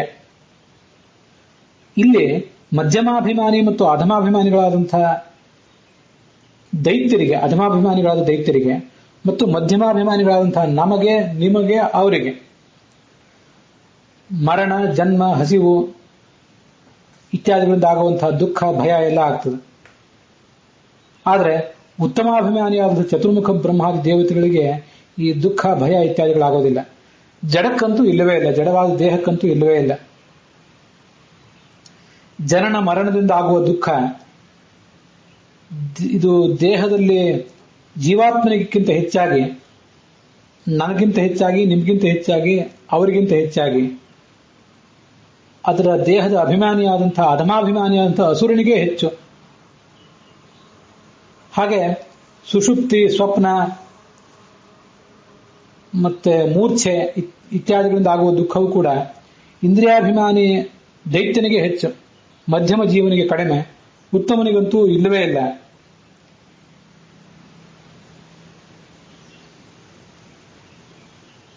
ಏವಮೇವ ಸುಖಂ ದೇವೇಶು ಉಭಯಂ ಮಧ್ಯಮೇಶು ಚ. ದೇವತೆಗಳಿಗೆ ಸುಖವೇ ಯಾವತ್ತೂ ಕೂಡ ಹೆಚ್ಚಾಗಿರ್ತದೆ. ಅಂತೂ ಈ ಹಸಿವು, ನೀರಡಿಕೆ, ಜನನ, ಮರಣ, ಮೂರ್ಛೆ ಇತ್ಯಾದಿ ಎಲ್ಲ ದುಃಖಗಳು ಕೂಡ ಅಧಮಾಭಿಮಾನಿಗಳಾದಂಥ ದೈತ್ಯರಿಗೆ ಹೆಚ್ಚು, ಮಧ್ಯಮಾಭಿಮಾನಿಯಾದಂತಹ ಆಯಾ ಜೀವದ ಅಭಿಮಾನಿಯಾದಂತಹ ವ್ಯಕ್ತಿಗೆ ಅದು ಕಡಿಮೆ ಅಂತ ಒಂದು ಮಾತಿದೆ. ಈ ಮಾತನ್ನ ನಾನು ಮನನ ಮಾಡ್ತಾ ಕೂತ್ಕೊಂಡಾಗ ನನಗನಿಸ್ತು, ಇಂದ್ರನಿಗೆ ಬ್ರಹ್ಮಹತ್ಯೆ ಬರಲೇ ಇಲ್ಲ. ದ್ವಿಷಂತ ಸುಹೃದ ಸಾಧುಕೃತ್ಯಾಂ ದ್ವಿಷಂತ ಪಾಪಕೃತ್ಯಾಂ ಅಂತ ಬ್ರಹ್ಮಸೂತ್ರ ಭಾಷ್ಯದ 4ನೇ ಅಧ್ಯಾಯದ ಮಾತೊಂದನ್ನ, ವೇದವಾಕ್ಯವೊಂದನ್ನು ಕಳೆದ ದಿವಸ ನಾವು ನೋಡಿದ್ವಲ್ಲ, ಅದನ್ನು ಗಮನಿಸಿದರೆ ಆ ಬ್ರಹ್ಮಜ್ಞಾನಿ ಆದವನು ಏನಾದರೂ ಕೆಲವು ಪುಣ್ಯಗಳನ್ನು ಸಂಪಾದನೆ ಮಾಡಿದ್ರೆ ಆ ಪುಣ್ಯದಿಂದ ಮುಕ್ತಿಯಲ್ಲಿ ಅವನಿಗೆ ಹೆಚ್ಚಿನ ಸುಖ ಏನಾಗೋದಿಲ್ಲ. ಕೇವಲ ಲೌಕಿಕ ಫಲಗಳಿಗಾಗಿ ಇರುವಂತಹ ಪುಣ್ಯ ಆದುವಂತಾಗಿದ್ರೆ ಆ ಪುಣ್ಯವನ್ನ ತನಗೆ ಆಪ್ತರಾದಂಥವರು, ಸಜ್ಜನರಾದವರಿಗೆ ಕೊಟ್ಟು ಬಿಡ್ತಾನೆ. ಸುಹೃತ್ಗಳಿಗೆ ಸುಹೃದ ಸಾಧುಕೃತ್ಯಾಂ ದ್ವಿಷಂತಹ ಪಾಪಕೃತ್ಯಾಂ. ಅವನೇನಾದರೂ ಪಾಪಕೃತ್ಯ ಮಾಡಿದರೆ ಆ ಪಾಪದ ಲೇಪ ಅಂಟು ಅವನಿಗಿಲ್ಲ. ಅದನ್ನ ಅವನನ್ನ ದ್ವೇಷಿಸುವಂತಹ, ಭಗವಂತನನ್ನ ಭಾಗವತರನ್ನ ದ್ವೇಷಿಸುವಂತಹ ದುಷ್ಟರಾದ ದೈತ್ಯರು ಮೊದಲಾದವರು ಏನಿರ್ತಾರೆ, ದೇಹಾಭಿಮಾನಿ ದೈತ್ಯರು, ಇಂದ್ರಿಯಾಭಿಮಾನಿ ದೈತ್ಯರು ಮೊದಲಾದವರು, ಅವರೆಲ್ಲರೂ ಕೂಡ ಆ ಪಾಪವನ್ನು ಸ್ವೀಕಾರ ಮಾಡಿಬಿಡ್ತಾರೆ ಅಂತ ಅರ್ಥ ಮಾಡ್ಕೊಳ್ಬೇಕು ನಾವು. ಹಾಗಾದ್ರೆ ಇಂದ್ರನಿಗೆ ಬಂದಂತಹ ಆ ಬ್ರಹ್ಮಹತ್ಯಾ ದೋಷ ಅದು ಒಂದು ಸ್ತ್ರೀ ದೇಹದಲ್ಲಿ ಇರುವಂತಹ ಅಧಮಾಭಿಮಾನಿಯಾದಂತಹ ಒಬ್ಬ ದೈತ್ಯ, ಇಂದ್ರಿಯಾಭಿಮಾನಿ ಮತ್ತೆ ದೇಹಾಭಿಮಾನಿಯಾದಂತಹ ಒಬ್ಬ ದೈತ್ಯನಿಗೆ ಅದು ಹೋಯಿತು. ಆ ದೇಹದಲ್ಲಿರುವಂತಹ ಸ್ತ್ರೀಗೆ, ಮಧ್ಯಮಾಭಿಮಾನಿಯಾದಂತಹ ಆ ಸ್ತ್ರೀ, ನಿಮಗೆ, ಅವರಿಗೆ, ಮತ್ತೊಬ್ಬರಿಗೆ, ಈ ಮಧ್ಯಮಾಭಿಮಾನಿಗಳೇನಿದ್ದಾರೆ ಈ ಮಧ್ಯಮಾಭಿಮಾನಿಗಳಿಗೆ ಆ ಬ್ರಹ್ಮಹತ್ಯೆ ಬಂದೇ ಇಲ್ಲ. ಬಂದದ್ದು ಅಧಮಾಭಿಮಾನಿ ದೇವತೆಗಳಿಗೆ ಅಂತ ಅರ್ಥ ಮಾಡಬೇಕೇನೋ. ಹಾಗೆ ಅರ್ಥ ಮಾಡಿದರೆ ಅದು ಅತ್ಯಂತ ಉಚಿತ ಆಗ್ತದೆ. ಹಾಗೆ ಮೂರ್ಛ, ಹಸಿವು, ನೀರಡಿಕೆ, ಜನನ, ಮರಣ ಇತ್ಯಾದಿಗಳಿಂದ ಆಗುವಂಥ ದುಃಖವೂ ಕೂಡ ತೀವ್ರವಾದ ದುಃಖ ಆಗುವುದು ಅವನಿಗೆ, ಅಧಮಾಭಿಮಾನಿಗೆ. ಮಧ್ಯಮಾಭಿಮಾನಿಗೆ ಆಗುವುದು ಬಹಳ ಕಡಿಮೆ, ಉತ್ತಮನಿಗಂತೂ ಇಲ್ಲವೇ ಇಲ್ಲ. ಆದರೆ ನಮಗೆ ಯಾರಿಗೂ ಕೂಡ ನಾವು ಈ ಶರೀರದಲ್ಲಿ 3 ಜನ ಇದ್ದೀವಿ ಅಂತ ಅನ್ನೋದು ಅನುಭವಕ್ಕೆ ಬರ್ತಿಲ್ಲ. ಶಾಸ್ತ್ರದಲ್ಲಿ ಕೇಳಿ ತಿಳಿದಿದ್ದೇವೆ ಅಷ್ಟೇ. ದ್ರೌಪದಿಯ ದೇಹದಲ್ಲಿ ಶ್ಯಾಮಲಾ ಇದ್ಲು, ಯಮಧರ್ಮನ ಪತ್ನಿ. ಮುಖ್ಯಪ್ರಾಣನ ಪತ್ನಿ ಭಾರತಿ ಇದ್ಲು, ಇಂದ್ರನ ಪತ್ನಿ ಶಚಿ ಇದ್ಲು, ಅಶ್ವಿನಿ ದೇವತೆಗಳ ಪತ್ನಿ ಉಷಾ ಇದ್ಳು, ಮತ್ತೆ ಪಾರ್ವತಿಯು ಕೂಡ ಅಲ್ಲಿದ್ದಳು. ಇಷ್ಟೆಲ್ಲ ಜನ ಇದ್ರೂ ಕೂಡ ಆ ಉಳಿದವರಿಗೆ, ಮುಖ್ಯಪ್ರಾಣನ ಪತ್ನಿಯಾದಂಥ ಭಾರತೀಯೊಬ್ಬಳನ್ನು ಹೊರತುಪಡಿಸಿದ್ರೆ ಉಳಿದವರಿಗೆ ನಾವಿಲ್ಲಿ 4-5 ಜನ ಇದ್ದೀವಿ ಅಂತ ಅನ್ನೋದೇ ಗೊತ್ತಿರಲಿಲ್ಲ. ಹಾಲು ನೀರು ಬೆರೆತು ಹೋದಂತೆ ನಾವಿಲ್ಲಿ ಒಬ್ಬೊಬ್ಬರೇ ಇದ್ದಿದ್ದೀವಿ ಅಂತ ಅವ್ರು ತಿಳ್ಕೊಂಡಿರ್ತಾರೆ. ಈ ಎಲ್ಲ ಸಂಗತಿಗಳನ್ನು ನಾವು ಇಲ್ಲಿ ಪರಾಮರ್ಶೆ ಮಾಡ್ಕೋಬೇಕು. ಮತ್ತೊಂದು ಶಾಸ್ತ್ರದಲ್ಲಿ ಖ್ಯಾತವಾದಂತಹ ಸಂಗತಿ ಇದೆ. ಶಿಶುಪಾಲನಿಗೆ ಸದ್ಗತಿ ಕೊಟ್ಟ ಕೃಷ್ಣ ಅಂತ ನಾವು ಕೇಳ್ತೇವೆ. ಶಿಶುಪಾಲ ಕೃಷ್ಣನನ್ನು ನಿಂದಿಸಿದ ಆ ರಾಜಸೂಯಾಗದ ಪ್ರಸಂಗದಲ್ಲಿ ಯುದ್ಧ ಆಗಿ ಕೃಷ್ಣ ಶಿಶುಪಾಲನನ್ನು ಕೊಂದು ಹಾಕಿದ. ಆಗ ಶಿಶುಪಾಲನಿಗೆ ಸದ್ಗತಿ ಆಯಿತು ಅಂತಿದೆ. ಶಿಶುಪಾಲನಿಗೆ ಸದ್ಗತಿ ಆಯಿತು ಅಂತ ತುಂಬಾ ಸಂಕೀರ್ಣವಾದಂತಹ ಮಾತದು. ಶಿಶುಪಾಲ ಅನ್ನುವ ದೇಹವನ್ನು ನಾವು ಪರಿಗಣಿಸಿದಾಗ ನಮಗೆ ಕಣ್ಣಿಗೆ ಕಾಣಿಸುವುದು ಆ ಶಿಶುಪಾಲ ಎಂಬ ದೇಹ. ಇಂಥ ತಂದೆ ತಾಯಂದ್ರಿಂದ ಹುಟ್ಟಿದ, ಇಂಥ ಹೆಂಡತಿಗೆ ಗಂಡನಾದ, ಇಂಥ ಮಕ್ಕಳಿಗೆ ಅಪ್ಪನಾದಂಥ ಒಂದು ದೇಹ ನಮಗೆ ಕಣ್ಣಿಗೆ ಕಾಣಿಸ್ತದೆ. ವಸ್ತುತಃ ಆ ದೇಹದಲ್ಲಿ ಉತ್ತಮ ಜೀವ ಒಂದಿರ್ತದೆ, ಅಧಮ ಜೀವ, ಮಧ್ಯಮ ಜೀವ ಒಂದಿರ್ತದೆ, ಹಾಗೆ ಅಧಮ ಜೀವನು ಕೂಡ ಒಂದಿರ್ತದೆ. ಶಿಶುಪಾಲನಲ್ಲಿ ಪರಮಾತ್ಮನ ದ್ವಾರಪಾಲಕರಾದಂತಹ ಆ ಶಿಶುಪಾಲ ದಂತವಕ್ರರಲ್ಲಿ ಪರಮಾತ್ಮನ ದ್ವಾರಪಾಲಕರಾದಂತಹ ಜಯ ವಿಜಯರಿದ್ರು. ಹಾಗೆ ಆದಿ ದೈತ್ಯರಾದಂತಹ ಹಿರಣ್ಯಕಶಿಪು ಹಿರಣ್ಯಾಕ್ಷರಿದ್ರು. ಸದ್ಗತಿ ಆಯಿತು ಅಂತ ಉಲ್ಲೇಖ ಇದೆಯಲ್ಲ, ಸದ್ಗತಿ ಆಗುವುದು ಹಿರಣ್ಯಾಕ್ಷ ಹಿರಣ್ಯಕಶಿಪುಗಳಿಗಲ್ಲ, ಅವರಿಗಾಗುವುದು ದುರ್ಗತಿ. ಸದ್ಗತಿ ಆಗುವುದು ಜಯ ವಿಜಯರಿಗೆ ಮಾತ್ರ. ಹೀಗೆ ದ್ವೇಷ ಚೈದ್ಯಾದಯೋ ನೃಪಾಹ ಅಂತ ಭಾಗವತ ಹೇಳುವಂತೆ ದ್ವೇಷ ಮಾಡಿ ಪರಮಾತ್ಮನನ್ನು ದ್ವೇಷಿಸಿ ಚೇದಿರಾಜದ ಅಧಿಪತಿಯಾದಂತಹ ಶಿಶುಪಾಲ ಮತ್ತೆ ಕಂಸ ಮೊದಲಾದವರು ಸದ್ಗತಿಯನ್ನು ಪಡೆದರು ಅಂತ ಹೇಳಿದಂತೆ ಕಾಣಿಸ್ತದೆ. ಅಲ್ಲಿ ಸದ್ಗತಿಯನ್ನು ಪಡೆದವರು ಆ ಇಬ್ಬರು ಜೀವರ ಪೈಕಿ ಸಜ್ಜೀವ ಸದ್ಗತಿಯನ್ನು ಪಡೀತು, ದುರ್ಜೀವ ದುರ್ಗತಿಯನ್ನು ಪಡೀತು ಅಂತ ಆ ವಾಕ್ಯವನ್ನ ಶಾಸ್ತ್ರದ ಆಧಾರದಿಂದ ನಾವು ಹೇಗೆ ಅರ್ಥ ಮಾಡ್ಕೊಳ್ತೀವಿ, ಸದ್ಗತಿಯಾಗಿದ್ದು ಬೇರೆಯವನಿಗೆ, ದುರ್ಗತಿಯಾಗಿದ್ದು ಬೇರೆಯವನಿಗೆ ಅಂತ. ಹಾಗೆ ಬ್ರಹ್ಮಹತ್ಯೆ ಬಂದಿತ್ತು ಸ್ತ್ರೀಯರಿಗೆ ಅಂತ ಹೇಳಿದಾಗ, ಸ್ತ್ರೀ ಅಂದ್ರೆ ನಮ್ಮ ಕಣ್ಣಿಗೆ ಕಾಣಿಸುವುದು ಆ ದೇಹ, ಅದರಲ್ಲಿರುವಂತಹ ಜೀವಗಳು ಉತ್ತಮ, ಮಧ್ಯಮ, ಅಧಮ ಅಂತ 3 ಜೀವಗಳಿವೆ. ಅಧಮ ಜೀವಕ್ಕೆ ಬ್ರಹ್ಮಹತ್ಯೆ ಬಂತು, ಉತ್ತಮ ಜೀವಕ್ಕೆ ಅದು ಬರುವುದು ಸಾಧ್ಯವೇ ಇಲ್ಲ, ಮಧ್ಯಮ ಜೀವಕ್ಕೂ ಕೂಡ ಅದು ಬಂದಿಲ್ಲ ಅಂತ ನಾವು ಅರ್ಥ ಮಾಡ್ಕೊಳ್ಳೋದು ಹೆಚ್ಚು ಉಚಿತವಾಗಿ ನನಗೆ ಕಾಣಿಸ್ತದೆ. ಯಾಕೆಂದ್ರೆ ಇದೊಂದು ಕರ್ಮದ ಅತ್ಯಂತ ಸರಳವಾದಂತಹ ನಿಯಮ. ಯಾರು ಯಾವ ಕರ್ಮವನ್ನ ಯಾವ ಅವಸ್ಥೆಯಲ್ಲಿ ಮಾಡಿರ್ತಾರೋ ಆ ಕರ್ಮದ ಫಲವನ್ನ ಅವನೇ ಅನುಭವಿಸಬೇಕು. ಬೇರೆಯವರಿಗೆ ಆ ಕರ್ಮದ ಫಲವನ್ನು ಕೊಡ್ಲಿಕ್ಕೆ ಬರೋದಿಲ್ಲ. ಇಂದ್ರ ಬ್ರಹ್ಮಹತ್ಯೆ ಮಾಡಿದ್ದನ್ನ ಸ್ತ್ರೀಯರಾದವರು ಅನುಭವಿಸುವುದು ಹೇಗೆ? ಕರ್ಮದ ಮೂಲ ಸೂತ್ರಕ್ಕೆ ಅದು ವಿರುದ್ಧ. ಕರ್ಮದ ಮೂಲ ಸೂತ್ರಕ್ಕೂ ಕೂಡ ಒಂದಿಷ್ಟು ಅಪವಾದಗಳಿವೆ. ಅದೇ ದ್ವಿಷಂತಹ ಸುಹೃದ ಸಾಧುಕೃತ್ಯಾಂ ದ್ವಿಷಂತಹ ಪಾಪಕೃತ್ಯಾಂ. ದೊಡ್ಡ ದೊಡ್ಡ ಜ್ಞಾನಿಗಳು ಮೊದಲಾದವರು ಬೇಕಾಷ್ಟು ಪುಣ್ಯ ಮಾಡಿರ್ತಾರೆ, ರಾಘವೇಂದ್ರ ಸ್ವಾಮಿಗಳಂತವರೆಲ್ಲ. ಮಾಡಿದ ಪುಣ್ಯ ಅವರಿಗೆ ಈ ಲೋಕದಲ್ಲಿ ಸುಖ ಅನುಭವಿಸ್ಲಿಕ್ಕೆ ಬೇಕಾದದ್ದಿದ್ರೆ ಮಾಡುವಾಗೇನೋ ಮಾಡಿಬಿಟ್ಟಿದ್ರು ಹಿಂದೆ. ಜ್ಞಾನ ಬಂದ ಮೇಲೆ ಆ ಸುಖ ಅನುಭವಿಸ್ಬೇಕು ನಾನು ಯಾಕೆ, ಈ ಲೌಕಿಕ ಸುಖದಿಂದ ನನಗೆ ಆಗಬೇಕಾದದ್ದು ಏನಿದೆ ಅನ್ನುವಂಥ ಒಂದು ಎಚ್ಚರ ಅವರಿಗೆ ಮೂಡುತ್ತದೆ. ಮಾಡಿಬಿಟ್ಟಿದ್ದಾರೆ, ಅದನ್ನು ಯಾರಿಗಾದ್ರೂ ಕೊಡಲೇಬೇಕು. ತಾವಾದ್ರೂ ಅನುಭವಿಸಬೇಕು, ಬೇರೆಯವರಿಗಾದ್ರೂ ಕೊಡಬೇಕು. ಬೇರೆಯವರಿಗೆ ಆ ಅನಿಷ್ಟವಾದ, ತಮಗೆ ಬೇಡವಾದ ಪುಣ್ಯವನ್ನು ಕೊಟ್ಟು ಅವರು ದಾಟಿಸಿ ಬಿಡ್ತಾರೆ. ಆದ್ರಿಂದ ಅಂಥವರನ್ನ ಆರಾಧಿಸಿ ನಾವು ಸಂತಾನ, ವಿದ್ಯೆ, ಉದ್ಯೋಗ, ರೋಗ ಪರಿಹಾರ ಮೊದಲಾದನ್ನು ಮಾಡ್ಕೊಳ್ತೇವೆ. ದ್ವಿಷಂತಹ ಪಾಪಕೃತ್ಯಾಂ, ಕೆಲವು ಬಾರಿ ಪಾಪಕೃತ್ಯವನ್ನು ಮಾಡಿರುವಂತಹ ಪ್ರಸಂಗ ಇರ್ತದೆ. ಅದಕ್ಕೂ ಎಲ್ಲದಕ್ಕೂ ಕೂಡ ಇಂಥ ದುಷ್ಟರಾದವರೇ ಭಾಗಿದಾರರಾಗಿ ಬಿಡ್ತಾರೆ. ಇಂದ್ರ ಮಾಡಿದ ಬ್ರಹ್ಮಹತ್ಯೆಗೂ ಕೂಡ ತೋರಿಕೆಯ ಬ್ರಹ್ಮಹತ್ಯೆ ಏನಿದೆ ಅದಕ್ಕೂ ಕೂಡ ಈ ದೈತ್ಯರು ಭಾಗಿದಾರರಾಗ್ತಾರೆ ಹೊರತು ಆ ದೇಹದಲ್ಲಿರುವಂತಹ ಮಧ್ಯಮಾಭಿಮಾನಿಯಾದಂತಹ ಆಯಾ ಸ್ತ್ರೀಯರು ಅವ್ರು ಯಾವುದೂ ಅದಕ್ಕೆ ಭಾಗಿದಾರರಾಗೋದಿಲ್ಲ ಅಂತ ನಾವು ಅದನ್ನ ತಿಳ್ಕೊಳ್ಬಹುದು. ಇದೇ ಶಾಂತಿ ಪರ್ವದಲ್ಲಿ ಹಿಂದೆ 283ನೇ ಅಧ್ಯಾಯದಲ್ಲಿ ನಾವು ಒಂದು ಸಂಗತಿಯನ್ನು ನೋಡಿದ್ದು. ಆವಾಗ ಇದರಲ್ಲೊಂದು ನಿಗೂಢಾರ್ಥ ಇದೆ. ಇದು ಈ ವೃತ್ರಹತ್ಯೆ, ಬ್ರಹ್ಮಹತ್ಯೆ ವಿಭಾಗವನ್ನು ಹೇಗೆ ಅರ್ಥ ಮಾಡಿಕೊಳ್ಬೇಕು ಅನ್ನೋದಕ್ಕೆ ಒಂದು ಸೂಚಕ ಆಗ್ತದೆ ಅಂತ ನಾನು ಅಭಿಪ್ರಾಯಪಟ್ಟಿದ್ದೆ. ಶಿವನ ಬೆವರಿನಿಂದ ಒಬ್ಬ ದೇವ ಹುಟ್ಟಿದ್ದ. ಅವನಿಗೆ ಜ್ವರ ಅಂತ ಹೆಸರು ಬಂತು. ಆ ಜ್ವರವನ್ನ ಅನೇಕ ಕಡೆ ವಿಭಾಗ ಮಾಡಿದ್ರು ಅಂತ ಅಲ್ಲಿ ವರ್ಣನೆ ಇದೆ. ಜ್ವರವನ್ನು ಹೇಗೆ ವಿಭಾಗ ಮಾಡಿದ? ಇದು 283ನೇ ಅಧ್ಯಾಯದ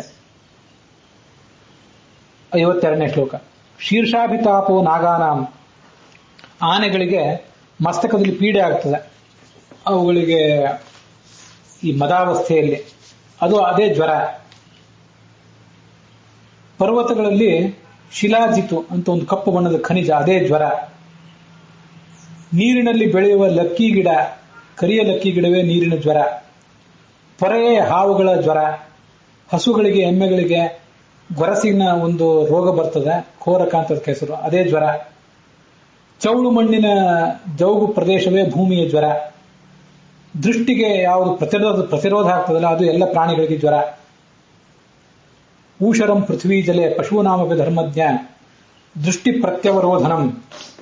ಕುದುರೆಗಳಿಗೆ ಕುತ್ತಿಗೆಯಲ್ಲಿರುವಂತಹ ಮಾಂಸದ ಖಂಡವೇ ಒಂದು ಜ್ವರ.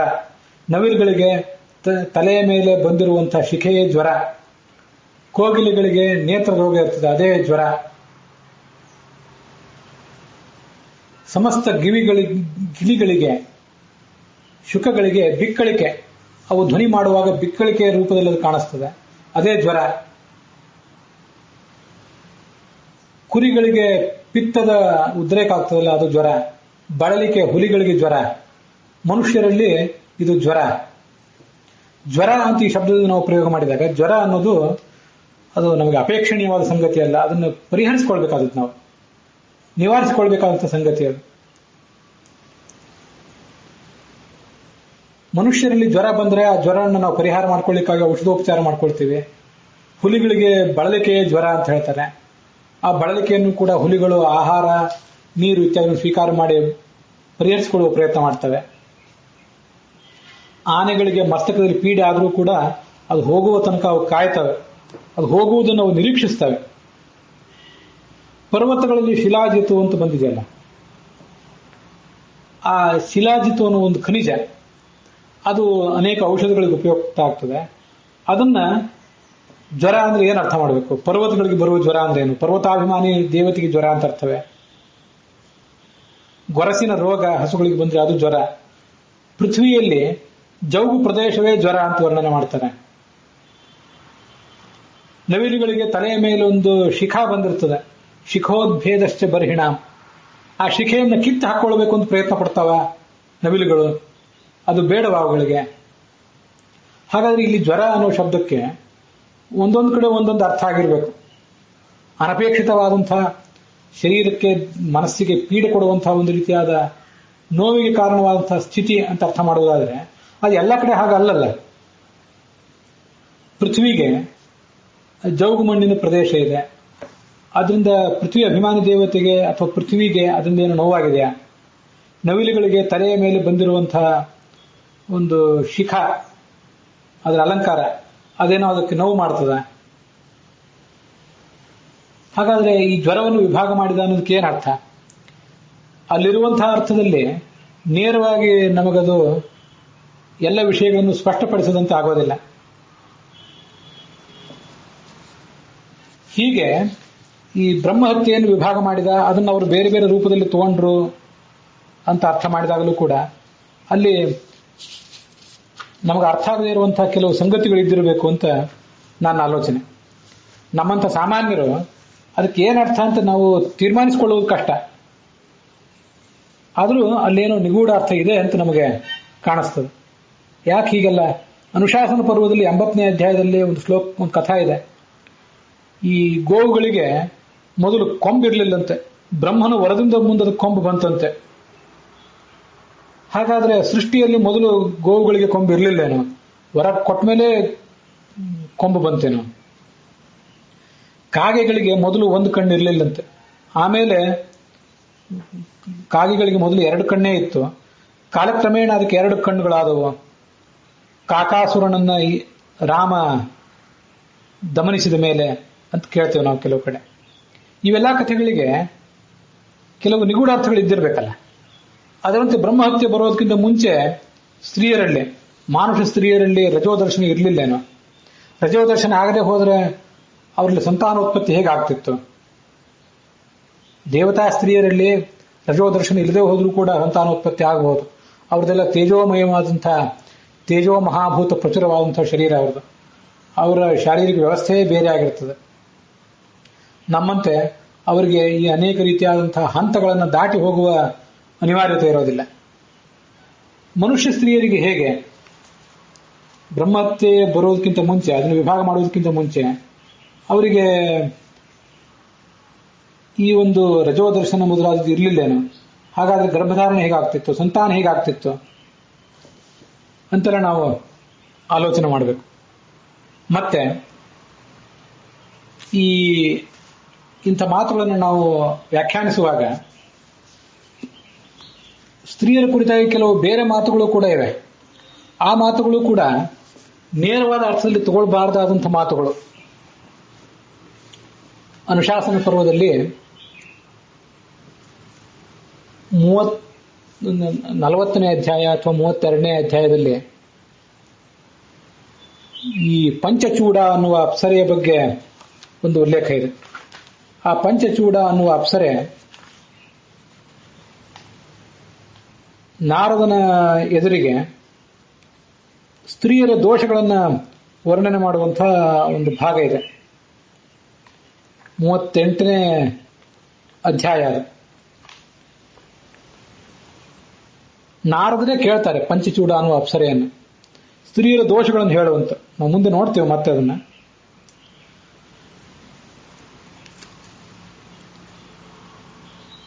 ನಾನೇ ಸ್ತ್ರೀಯಾಗಿದ್ದು ಸ್ತ್ರೀಯರ ದೋಷಗಳನ್ನು ಹೇಗೆ ಹೇಳಲಿ ಅಂತಾಳವಳು. ನಶಕ್ಷಾಮಿ ಸ್ತ್ರೀ ಸತಿ ನಿಂದಿತು ಸ್ತ್ರೀಯ.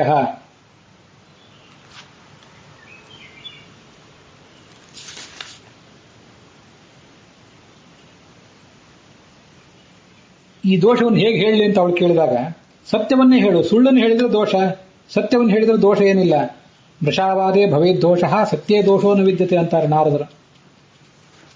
ಆಗ ಅವಳು ಹೇಳ್ತಾಳೆ, ಕುಲೀನಾಹ ರೂಪವತ್ಯಶ್ಚ ನಾಥವತ್ಯಶ್ಚ ಯೋಷಿತಃ. ಸತ್ಕುಲದಲ್ಲಿ ಹುಟ್ಟಿದವರು, ಸುಂದರಿಯರಾದವರು, ಗಂಧ ಇದ್ರೂ ಕೂಡ ಮರ್ಯಾದೆ ಮೀರಿ ನಡೀತಾರೆ. ಮರ್ಯಾದಾಸನ ತಿಷ್ಠಂತಿ. ಸ್ತ್ರೀಯರಿಗಿಂತ ಪಾಪಿಷ್ಠರಾದವರು ಯಾರಿಲ್ಲ. ಸ್ತ್ರೀಯೋ ಮೂಲಂಭಿ ದೋಷಾಣಾಂ.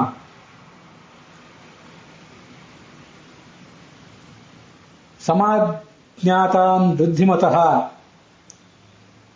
ಪ್ರತಿರೂಪಾನ್ ವಶೇ ಸ್ಥಿತಾನ್ ಪತೀನ್ ಅಂತರಮಾಸಾದ್ಯ ನ ನಾರ್ಯ ಪ್ರತೀಕ್ಷಿತು. ಏನ್ ಮಾಡ್ತಾರೆ ಸ್ತ್ರೀಯರು ಅಂತಂದ್ರೆ, ಪತಿ ಇದ್ರೂ ಕೂಡ, ತಮಗೆ ಅನುಕೂಲವನ್ನಾದಂತಹ ಪತಿ ಇದ್ರೂ ಕೂಡ ಕೆಲವು ಬಾರಿ ವ್ಯಭಿಚರಿಸಿ ನಡೆದು ಬಿಡ್ತಾರೆ. ಅಸದ್ಧರ್ಮ ಸ್ವಯಂ ಸ್ತ್ರೀಣಾಂ, ಒಂದು ಮಹಾಪಾತಕ ಅದು.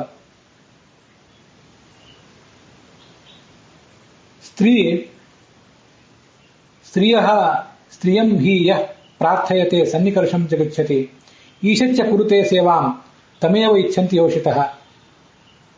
ತಮ್ಮನ್ನು ಯಾರು ಬಯಸಿ ಬರ್ತಾರೆ ಅವನನ್ನು ಸ್ವೀಕರಿಸಿ ಬಿಡ್ತಾರೆ. ಮಾನ ಮರ್ಯಾದೆಗಳ ಕುರಿತಾಗಿ ಅವರು ಆಲೋಚನೆ ಮಾಡೋದಿಲ್ಲ. ಕೆಲವು ಬಾರಿ ಬಂಧು ಬಾಂಧವರ ಭಯದಿಂದ,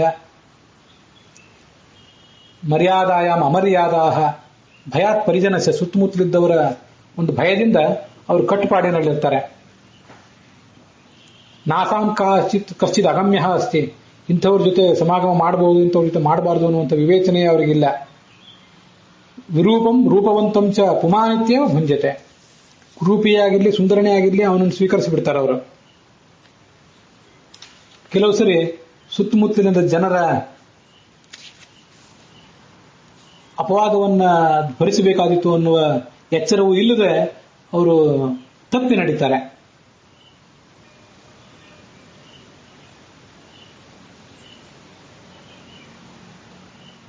ಅಪಿತಾಹ ಸಂಪ್ರಸಜ್ಜಂತೆ ಕುಬ್ಜ ಅಂಧ ಜಡ ವಾಮನೈಹಿ. ಸುಂದರರಾದಂಥ ಪತಿ ಜೊತೆಗಿದ್ರೂ ಕೂಡ ಅವಕಾಶ ಸಿಕ್ಕರೆ ಕುಳ್ಳರು, ಕುರುಡರು, ಮೂರ್ಖರು ಇಂಥವ್ರ ಜೊತೆಗೆ ಸಮಾಗಮ ಬೆಳೆಸಿಬಿಡ್ತಾರೆ. ಸ್ತ್ರೀಣಾಂ ಅಗಮ್ಯ ಲೋಕೇಸ್ಮಿನ್ ನಾಸ್ತಿ ಕಶ್ಚನ. ಅವರು ಸಮಾಗಮ ಮಾಡಬಾರ್ದಂಥ ವ್ಯಕ್ತಿಯೇ ಯಾರೂ ಇಲ್ಲ. ಗಂಡ ಹತ್ತಿರದಲ್ಲಿದ್ದರೆ ಅವನನ್ನ ವಂಚಿಸಿ ಅವರು ಇಂಥ ದುಷ್ಕೃತ್ಯಕ್ಕೆ ಇಳಿತಾರೆ.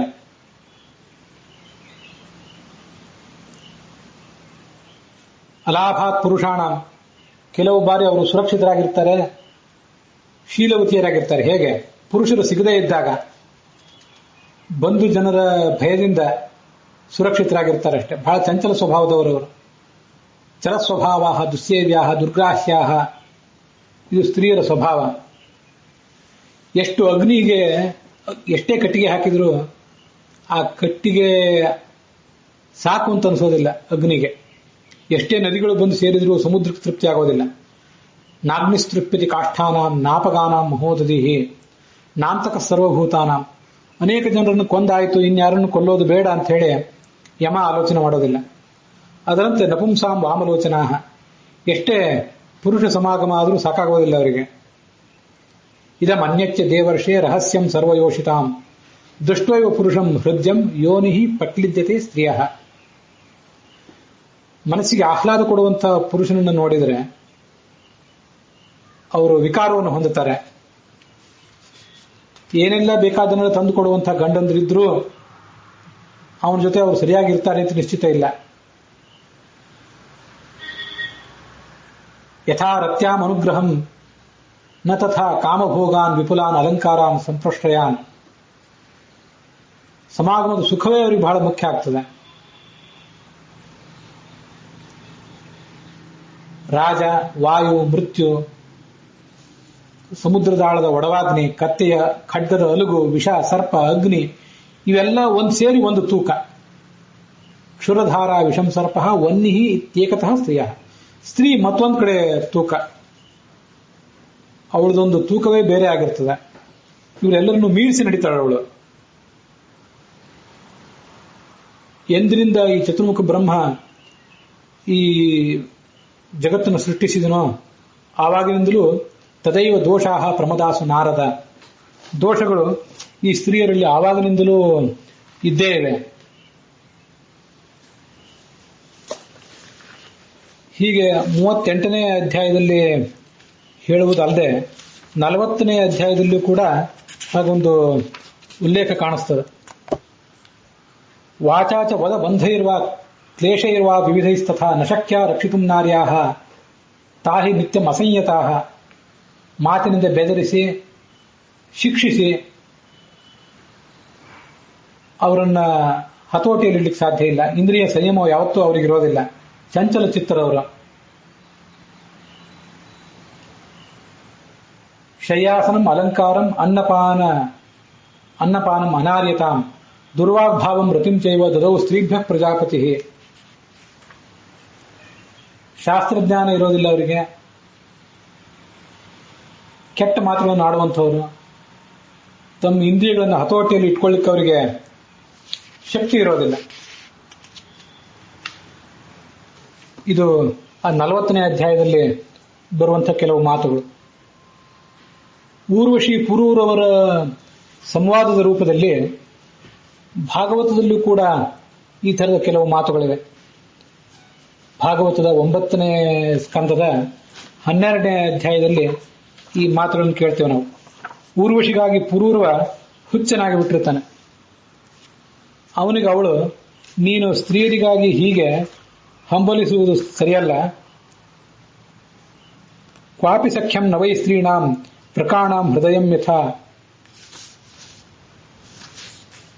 ತೋಳದ ಹೃದಯದಂತೆ ಬಹಳ ಕಠೋರವಾದ ಹೃದಯ ಅವರದು. ಸ್ತ್ರೀಯ ಅಕರುಣಾಹ ಕ್ರೂರಾಹ ಪ್ರಿಯ ಸಾಹಸಾಹ ಗೃಹಂತಿ ಅಲ್ಪಾರ್ಥೆ ವಿಶ್ರಬ್ಧಂ ಪತಿಂ ಭ್ರಾತರಮಪ್ಯುತ. ಸ್ವಲ್ಪ ಕಾರಣಕ್ಕಾಗಿ ಗಂಡನನ್ನ ಸಹೋದರನನ್ನು ಕೊಲಿಸಿಬಿಡ್ತಾರೆ. ಕಪಟ ವಿಶ್ವಾಸವನ್ನು ತೋರಿ ಪುಂಶ್ಚಲ್ಯರಾಗಿ ಬಿಡ್ತಾರೆ. ನವಂ ಅಭೀಪ್ಸಂತಹ ಪುಂಶ್ಚಲ್ಯ ಸ್ವೈರವೃತ್ತಯ. ಹೊಸ ಪುರುಷರನ್ನು ಅವರು ಬಯಸ್ತಾರೆ.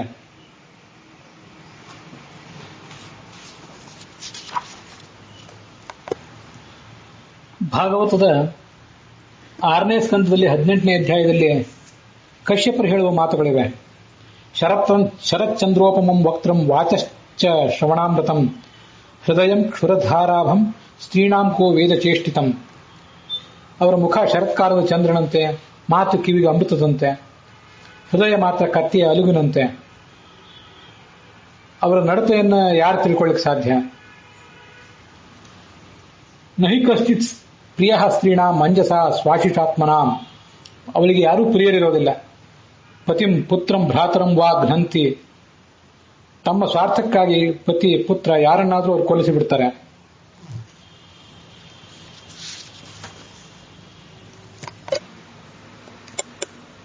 ಅನುಶಾಸನ ಪರ್ವದ 39ನೇ ಅಧ್ಯಾಯದಲ್ಲೂ ಹೀಗಿದೆ. ಗಾವಹ ನವತೃಣಾನೀವ ಗೃಹಂತೇತ ನವಂ ನವಂ. ಹಸುಗಳಿಗೆ ಹೊಸ ಹೊಸ ಹುಲ್ಲು ಬೇಕಾದಂತೆ ಹೊಸ ಹೊಸ ಪುರುಷನನ್ನು ಅವರು ಬಯಸ್ತಾರೆ. ಶಂಬರಾಸುರ, ನಮುಚಿ, ಬಲಿ ಇವರೆಲ್ಲರೂ ತಿಳಿದಂತಹ ಮಾಯಾವಿದ್ಯೆಗಳನ್ನು ಈ ಸ್ತ್ರೀಯರು ಬಲ್ಲರು.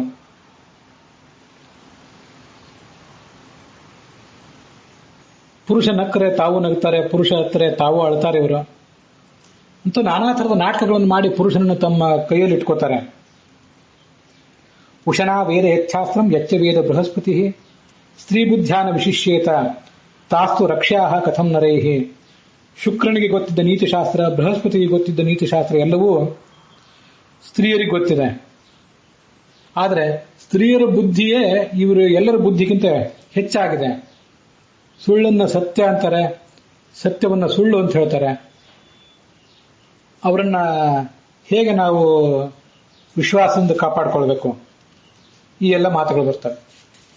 ವಿಲೋಕ್ಯೈಕಾಂತ ಭೂತಾನಿ ಭೂತಾನ್ಯಾದೌ ಪ್ರಜಾಪತಿ ಸ್ತ್ರೀಯಂ ಚಕ್ರೆ ಸ್ವದೇಹಾರ್ಧಾಂ ಯಯಾ ಪುಂಸಾಂ ಮತಿರ್ಹೃತ ಅಂತ ಭಾಗವತದಲ್ಲಿ ಕಶ್ಯಪರು ಹೇಳುವ ಮಾತು ಕೂಡ ಇದೆ. ಮೊದಲು ಪ್ರಜೆಗಳೆಲ್ಲ ಏಕಾಂಗಿಗಳಾಗಿದ್ರು. ಅವರನ್ನು ನೋಡಿ ಅವರಿಗೊಂದು ಸಂಗಾತಿ ಬೇಕು ಅಂತ ಆಲೋಚನೆ ಮಾಡಿ ಈ ಪರಮಾತ್ಮ ಚತುರ್ಮುಖ ತನ್ನ ದೇಹವನ್ನು ಅರ್ಧ ಮಾಡಿಕೊಂಡ. ಅದರಂತೆ ಮುಂದೆ ಈ ಎಲ್ಲರಿಗೂ ಕೂಡ ಒಬ್ಬಳು ಸಂಗಾತಿ ಸಿಕ್ಕಳು. ಯಯಾ ಪುಂಸಾಂ ಮತಿರಹೃತ, ಎಲ್ಲ ಪುರುಷರ ಮನಸ್ಸು ಕೂಡ ಆ ಸ್ತ್ರೀಯ ಕಡೆ ಆಕೃಷ್ಟ ಆಗಿ ಹೋಯಿತು. ಈ ಎಲ್ಲ ಮಾತುಗಳನ್ನು ನಾನು ಯಾಕೆ ಕೋಟ್ ಮಾಡಿದೆ ಅಂದ್ರೆ, ಈ ಮಾತುಗಳಿಗೆ ನೇರವಾದಂತಹ ಅರ್ಥವನ್ನು ಸ್ವೀಕಾರ ಮಾಡಿಬಿಡ್ಬೋದಾ? ಮಾಡುವುದು ಉಚಿತವಾಗಿ ಕಾಣಿಸ್ತದ? ಇದು ಮನಸ್ಸಿಗೆ ಒಪ್ತದ ಹಾಗೆ ಮಾಡೋದು? ಪುರುಷನ ಬಗ್ಗೆನೂ ಕೂಡ ಅಂತ ಮಾತುಗಳನ್ನ ಹೇಳೇ ಇದ್ದಾರೆ ಶಾಸ್ತ್ರದಲ್ಲಿ. ನಜಾತು ಕಾಮಾನಾಂ ಉಪಭೋಗೇನ ಶಾಮ್ಯತೆ ಅಂತ ಯಯಾತಿ ಹೇಳಿದ ಮಾತಿದೆ 9ನೇ ಸ್ಕಂದದಲ್ಲಿ, ಭಾಗವತದಲ್ಲಿ 16ನೇ ಅಧ್ಯಾಯದಲ್ಲಿ. ಅಲ್ಲೊಂದು ಶ್ಲೋಕ ಇದೆ. ಮಾತ್ರ ಸ್ವಸ್ತ್ರ ದುಹಿತ್ರಾವ ನ ಅವಿಭಿಕ್ತಾಸನೋ ಭವೇತ್ ಬಲವಾನ್ ಇಂದ್ರಿಯ ಗ್ರಾಮ ವಿದ್ವಾಂಸಮಪಿ ಕರ್ಷತಿ. ತಾಯಿ, ತಂಗಿ, ಮಗಳ ಜೊತೆನೂ ಕೂಡ ಏಕಾಂತದಲ್ಲಿ ಮನುಷ್ಯ ಇರಬಾರದು. ನಮ್ಮ ಇಂದ್ರಿಯಗಳು ತುಂಬಾ ಚಂಚಲ, ಬಲಶಾಲಿಯವು. ನಮ್ಮನ್ನ ಸೆಳೆದು ಭ್ರಷ್ಟನನ್ನಾಗಿ ಮಾಡಿಬಿಡ್ತವೆ, ವಿದ್ವಾಂಸನನ್ನು ಕೂಡ ಹಾಳು ಮಾಡ್ತವೆ ಅಂತಿದೆ. ಮನುಷ್ಯನು ಕೂಡ ಹೀಗೆ ತಪ್ಪು ನಡೆದಾನ, ನಾವಿದು ನೋಡಿದ್ದೇವೆ. ಸ್ತ್ರೀ ಯಾರನ್ನು ಕೂಡ ಘಾತಿಸಬಲ್ಲಳು ಬೇಕಾದ್ರೆ ಅಂತ ಕೆಲವು ಶ್ಲೋಕಗಳನ್ನು ನೋಡಿದ್ವಿ. ಈಗ ಕುಪುತ್ರೋ ಜಾಯೇತ ಕ್ವಚಿದಪಿ ಕುಮಾತಾನುಭವತಿ ಅಂತ ಕೂಡ ಮಾತನ್ನು ಕೇಳಿರ್ತೀವಿ. ಕೆಟ್ಟ ಮಗ ಹುಟ್ಟಬಹುದು, ಕೆಟ್ಟ ತಾಯಿ ಹುಟ್ಟೋದಿಲ್ಲ ಅಂತ. ಹೌದು, ಹುಟ್ಟಿದ ಮಗಳನ್ನೇ, ತನ್ನ ಸ್ವಂತ ಮಗಳನ್ನೇ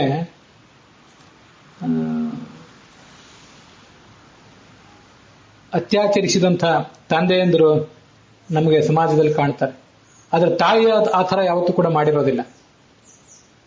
ತಾಯಿಯ ವಿಷಯದಲ್ಲಿ ಅಂತ ಉದಾಹರಣೆವೇ ನಾವು ಜಗತ್ತಿನಲ್ಲಿ ಪ್ರಾಚೀನ ಸಾಹಿತ್ಯದಲ್ಲಿ ಆಗಲಿ ಆಧುನಿಕ ಕಾಲದಲ್ಲಾಗಲಿ ಆ ಉದಾಹರಣೆ ಕಾಣಿಸೋದಿಲ್ಲ. ಆದ್ದರಿಂದ ಈ ಎಲ್ಲ ಮಾತುಗಳನ್ನು, ಸ್ತ್ರೀ ಸ್ವಭಾವದ ಬಗ್ಗೆ ಮಹಾಭಾರತದಲ್ಲಿ, ಭಾಗವತದಲ್ಲಿ ಬಂದಿರೋ ಮಾತುಗಳನ್ನೆಲ್ಲ ಯಾವ ಅರ್ಥದಲ್ಲಿ ತಗೊಳ್ಬೇಕು? ದುಷ್ಟ ಸ್ತ್ರೀಯರಿಗೆ ಮಾತ್ರ ಸಂಬಂಧಪಟ್ಟದ್ದು, ಎಲ್ಲ ಸ್ತ್ರೀಯರಿಗೂ ಸಂಬಂಧಪಟ್ಟದ್ದಲ್ಲ. ಭಾಗವತ ತಾತ್ಪರ್ಯ ಹೇಳ್ತದೆ, ಸ್ತ್ರೀ ಮಾಯೆ ಅಂತಂದ್ರೆ ಮಾಯೆ ಅಲ್ಲ. ಸತ್ತುಂಶು ಚ ತಥಾ ಸ್ತ್ರೀಷು ನಸಂಗೋ ದೋಷ ಮಾವಹೇತ್. ಸಜ್ಜನರಾದ ಪುರುಷರ ಸ್ತ್ರೀಯರ ಒಂದು ಸಹವಾಸ, ಅವರಿಂದ ನಾವು ಮಾಡಿಸ್ಕೊಳ್ಬೇಕಾದಂತಹ ಕಾರ್ಯಗಳು, ಇದರಿಂದ ನ ಸಂಗೋ ದೋಷ ಮಾವಹೇತ್, ಏನೂ ಅದರಿಂದ ನಮಗೆ ದೋಷ ಬರೋದಿಲ್ಲ. ಯಥಾಯೋಗ್ಯಂ ಗುಣಾಯೇವ, ಅದರಿಂದ ನಮಗೆ ಪ್ರಸಂಗಾನುಸಾರವಾಗಿ ಲಾಭಗಳೇ ಆಗ್ತವೆ. ದೋಷಕೃತ್ ದುಷ್ಟ ಜಂತುಷು. ಆದರೆ ದುಷ್ಟರಾದವರು ಸಹವಾಸ ಮಾಡಿಬಿಟ್ರೆ ಅದರಿಂದ ಮಾತ್ರ ಪ್ರಬಲವಾದ ದೋಷಗಳಿವೆ ಅಂತ ವರ್ಣಿಸ್ತಾರೆ. ಹಾಗೆ ಈ ಎಲ್ಲ ಮಾತುಗಳು, ಶಾಸ್ತ್ರದ ಮಾತುಗಳನ್ನು ಹೇಗೆ ಅರ್ಥ ಮಾಡ್ಕೊಳ್ಬೇಕು ಅಂತ ನಾನೇನು ಆಲೋಚನೆ ಮಾಡಿದ್ದೇನೆ ಅಂತ ಅನ್ನೋದನ್ನ ನಿಮ್ಮ ಮುಂದೆ ಇಟ್ಟೆ. ಇಂಥ ಕೆಲವು ಮಾತುಗಳನ್ನು ಕೂಡ ಶಾಸ್ತ್ರದಲ್ಲಿದ್ದದನ್ನು ಹೇಳಿದೆ. ಇಷ್ಟೆಲ್ಲ ಆದ್ರೆ ಹಾಗಾದ್ರೆ ಅವರು ಆ ಪ್ರಸಂಗದಲ್ಲಿ ಮೈಲಿಗೆ ಅಂತ ಯಾಕೆ ಪರಿಗಣಿಸಲ್ಪಡ್ತಾರೆ? ಅದು ಒಂದನ್ನ ನಾವು ಆಲೋಚನೆ ಮಾಡಬೇಕಾಯ್ತು. ಬ್ರಹ್ಮಹತ್ಯೆ ಬರುವ ಕಾರಣ ಇಲ್ಲದೆ ಹೋದ್ರೆ ಅವ್ರ ಮೈಲಿಗೆ ಯಾಕೆ ಅಂತ ಅನೇಕ ಜನ ನನ್ನೇ ಕೇಳಿದ್ದಾರೆ. ಮೈಲಿಗೆ ಬರ್ಲಿಕ್ಕೆ ಕಾರಣವೇ ಬೇರೆ. ಮೈಲಿಗೆ ಇದ್ದಾಗೆಲ್ಲ ಬ್ರಹ್ಮಹತ್ಯೆ ಇರೋದಿಲ್ಲ. ಅಪ್ಸರಿಯರಿಗೂ ಕೂಡ ಬ್ರಹ್ಮಹತ್ಯೆ ಬಂದಿತ್ತಲ್ಲ, ಅವರು ಒಂದು ಭಾಗವನ್ನು ತಗೊಂಡಿದ್ರಲ್ಲ ಅವರು. ಆಗ ಅವರೇನಾದ್ರು ಮೈಲಿಗೆ ಆಗಿದ್ರೇನು?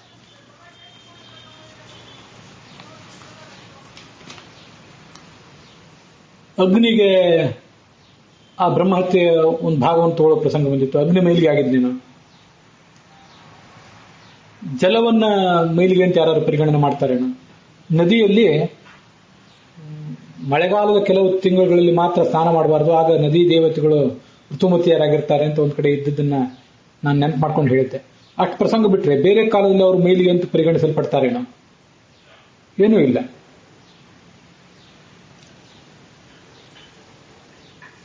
ಹಾಗಾದ್ರೆ ಮೈಲಿಗೆ ಯಾಕೆ ಅಂದ್ರೆ ಅದು ಸರಳವಾದಂತಹ ವಿಷಯ. ಅದನ್ನ ಈ ಮುಂದಿನಂತೆ ನಾವು ಗಮನಿಸೋಣ.